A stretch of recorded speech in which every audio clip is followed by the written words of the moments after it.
বাঘের আতঙ্কে সিপাহীজলা জেলার তেলকাঁচলা গ্রামের লোকজন। ব্যাঘ্র, শাবক না বন বিড়াল, এ নিয়ে দোটানায় গ্রামের মানুষ।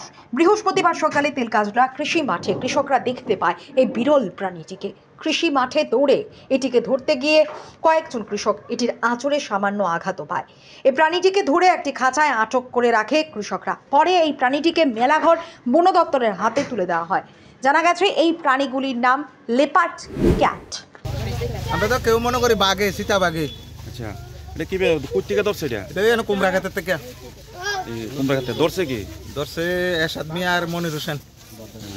এটা ধরতে গিয়ে কি আহত হয়েছে নাকি? না অত হয়েছে না কেউ। আঙ্গুল কাটা গেছে। আঙুল কাটা গেছে একজনে আঙুল কাটা গেছে। কি কারে কামড় দিছে নাকি? গুট্টু গুট্টু রাশিদের ভাই। এটা এই এলাকাটার নাম কিটা? তেলকাঁচলা। কি মনে করতেছেন কি বাঘের বাচ্চা না অন্য কিছু? আমরা তো মনে করতেছি এটা বাঘের বাচ্চা। যে আকৃতি কালার মালার কালার মালারে মনে করি এটা বাঘের বাচ্চা। সবাই বাঘ বাঘে কইতে আছে, সীতা বাঘ। এখন এটা কি ফরেস্ট ডিপার্টমেন্টের হাতে তুলে দেওয়া হইব? এটা ফরেস্ট, এটা তো আমরা আর কি কইরাম।